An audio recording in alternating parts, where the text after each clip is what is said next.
جنت میں جانا یا جہنم میں جانا یا اللہ تعالیٰ اس پر بیان کریں گے یا اس کے رسول صلی اللہ علیہ وسلم بیان کریں گے؟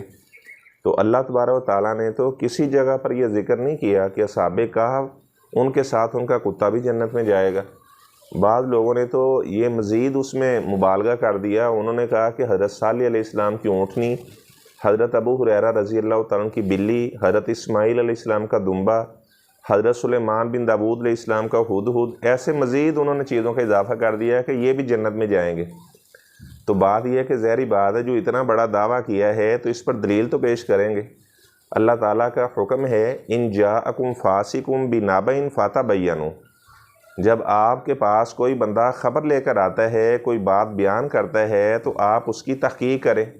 ظاہری بات ہے جو بندہ خبر دے رہا ہے تو اس سے ہم تحقیق کریں کہ آپ نے جو بات بیان کی ہے اس کا حوالہ کیا ہے۔ تو ظاہری بات ہے اس بات پر کوئی حوالہ موجود نہیں ہے، تو اس طرح کی کوئی بات کسی بھی مستند روایت میں نہیں ملتی جس میں یہ ذکر آیا ہو کہ اصحاب کہف کا کتا جنت میں جائے گا۔ اور جنت ظاہری بات ہے وہ تو پاکیزہ جگہ ہے، تو وہاں پر پاکیزہ لوگ جائیں گے۔ جو عقیدے کے اعتبار سے نجس ہوگا وہ جنت میں نہیں جا سکتا، تو جو کتا نجس جانور ہے وہ جنت میں کیسے جائے گا؟ اتنا نجس جانور ہے، آپ صلی اللہ علیہ وسلم نے فرمایا کہ جس گھر میں کتا ہو وہاں پہ رحمت کے فرشتے نہیں آتے، اور آپ نے فرمایا کہ اگر کتا کسی کے برتن میں منہ ڈال دے فَلْيَغْسِلْ 7 مرات، اس برتن کو 7 مرتبہ دھونے کا حکم ہے۔ ایک مرتبہ تو ایسا ہوا کہ آپ صلی اللہ علیہ وسلم انتظار فرما رہے تھے کہ جبرائیل علیہ السلام نے آنا ہے، لیکن جبرائیل علیہ السلام نہ آئے، تو آپ صلی اللہ علیہ وسلم بہت زیادہ پریشان ہوئے۔ جیسے آپ اپنے حجرے سے باہر نکلے تو جبرائیل علیہ السلام کھڑے تھے، تو آپ صلی اللہ علیہ وسلم نے فرمایا کہ آپ اندر آئیں، پہلے تو آپ حجرہ عائشہ صدیقہ میں آتے ہیں، تو آج آپ اندر کیوں نہیں آ رہے؟ تو جبرائیل علیہ السلام نے آپ صلی اللہ علیہ وسلم کو فرمایا کہ آپ کی چارپائی کے نیچے کتے کا چھوٹا سا بچہ ہے، پہلے آپ اسے باہر نکالیں، اس کے بعد میں کیونکہ جس گھر میں کتے ہوں تو اللہ تعالیٰ کے فرشتے اس گھر میں داخل نہیں ہوتے۔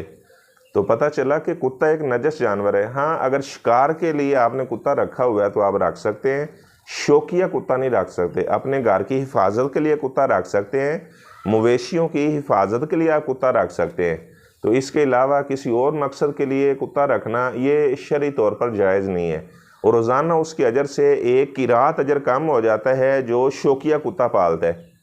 تو بہرحال بات یہ ہے کہ جو بات آپ نے پوچھی ہے کہ اصحاب کہف کا کتا جنت میں جائے گا، تو اس بات پر کوئی دلیل موجود نہیں ہے۔ آپ سورۃ الکہف کی تلاوت کرتے ہیں جس میں اللہ تعالیٰ نے اصحاب کہف کا ذکر کیا ہے، تو وہاں پر یہ موجود ہے وَقَلْبُهُمْ بَاسِطٌ ذِرَاعَيْهِ بِالْوَسِيدِ، جو ان کا کتا تھا وہ غار کے اندر نہیں تھا، غار کے باہر بیٹھا ہوا تھا۔ اس کی وجہ بھی یہ ہے کہ جہاں پر کتا ہو وہاں پہ رحمت کا فرشتہ نہیں آتا، تو اسی لیے اصحاب کہف کتے کو غار کے اندر نہیں لے کر گئے، کتے کو انہوں نے باہر ہی رہنے دیا، وہ غار کے باہر بیٹھا ہوا تھا، کیونکہ وہ جانتے تھے کہ اگر کتا اندر آ گیا تو یہاں پر رحمت کا فرشتہ نہیں آئے گا۔ تو بہرحال یہ کسی بھی روایت میں نہیں ملتا کہ اصحاب کہف کا کتا جنت میں جائے گا۔ اور جو دوسرا سوال ہے کہ اصحاب کہف کی تعداد کتنی تھی، تو اس پر قرآن مجید کا جو اسلوب ہے، عبداللہ بن عباس رضی اللہ تعالیٰ عنہ فرماتے ہیں کہ قرآن کے اسلوب سے یہ بات واضح ہوتی ہے کہ وہ 7 تھے، سامن کلبم 8 میں ان کا کتا تھا۔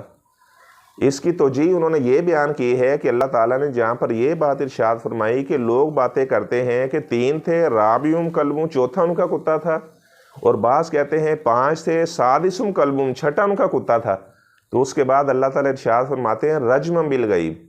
یہ لوگ اٹکل پچو لگاتے ہیں، ان کو اس بات کا کوئی علم نہیں ہے۔ تو رجم بالغیب کے ساتھ اللہ تبارک و تعالیٰ نے اس بات کو ذکر کیا کہ جو کہتے ہیں 3 تھے، 4تھا ان کا کتا تھا، یا 5 تھے، 6ٹھا ان کا کتا تھا، لیکن جب اللہ تعالیٰ نے یہ فرمایا کہ 7 تھے، 8 میں ان کا کتا تھا، اس کے بعد رجم بالغیب نہیں فرمایا۔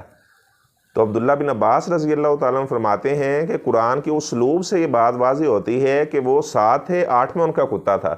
کیونکہ جب یہ بات ارشاد فرمائی تو بعد میں یہ نہیں فرمایا کہ رجم بالغیب کے لوگ اٹکل پچو لگاتے ہیں، اپنی طرف سے اندازے لگاتے ہیں، لیکن جہاں پر یہ آیا کہ لوگ کہتے ہیں 3 تھے، 4تھا ان کا کتا تھا، یا کہتے ہیں 5 تھے، 6ٹھا ان کا کتا تھا، تو وہاں پر فرمایا کہ رجم بالغیب، یہ لوگوں کے اٹکل پچو ہیں، محض ان کے اندازے ہیں۔ حال اصحاب کہف کی تعداد جتنی بھی ہو، ہمیں قیامت والے دن اصحاب کہف کی تعداد کے بارے میں نہیں پوچھا جائے گا،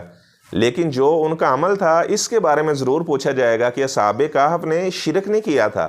انہوں نے کیا کہا تھا؟ لن ندعو من دونہ الہ لقد قلنا اذا شططا، کہ اللہ تعالیٰ کی ذات اور صفات میں ہم شرک نہیں کریں گے۔ وہ مالدار تھے، مالدار لوگوں کے بیٹے تھے، انہوں نے اللہ تعالیٰ کی ذات اور صفات میں شرک نہیں کیا۔ قیامت والے دن یہ ہم سے سوال کیا جائے گا، اگر ہم اللہ کی ذات اور صفات میں شرک کرتے ہوئے غیر بات اللہ تعالیٰ سے طلب کرنی چاہیے تھی، اگر وہ ہم اصحاب قبور سے طلب کرتے رہے تو قیامت والے دن یہ سوال کیا جائے گا کہ تم ایسے لوگوں کی عبادت کرتے رہے، اموات غیر احیاء، وہ تو بیچارے مردے تھے، وہ زندہ نہیں تھے، وما یشعرون ایان یبعثون، ان کو خود نہیں علم تھا ہمیں کب قبروں سے اٹھایا جائے گا، اور تم ساری زندگی انہی سے اپنی حاجات طلب کرتے رہے، انہی کو وسیلہ بناتے رہے، جبکہ اللہ تبارک و تعالیٰ نے اس بات کا کہیں حکم نہیں دیا۔ اصحاب قبور ہیں، آپ ان کا وسیلہ بناؤ گے تو میں تمہاری دعا کو قبول کروں گا۔ اللہ تبارک و تعالیٰ نے اس بات کا کسی جگہ پر حکم نہیں دیا۔ صرف 3 طرح کا وسیلہ جائز ہے۔ نیک عمل کا وسیلہ آپ دے سکتے ہیں، کسی نیک بندے کی دعا کو وسیلہ بنا سکتے ہیں، اللہ تعالیٰ کو اللہ تعالیٰ کی صفات کا وسیلہ دیا جا سکتا ہے۔ یہ 3 وسیلے قرآن حدیث سے ثابت ہے، چوتھا تو کوئی وسیلہ بھی قرآن سے حدیث سے ثابت نہیں ہے۔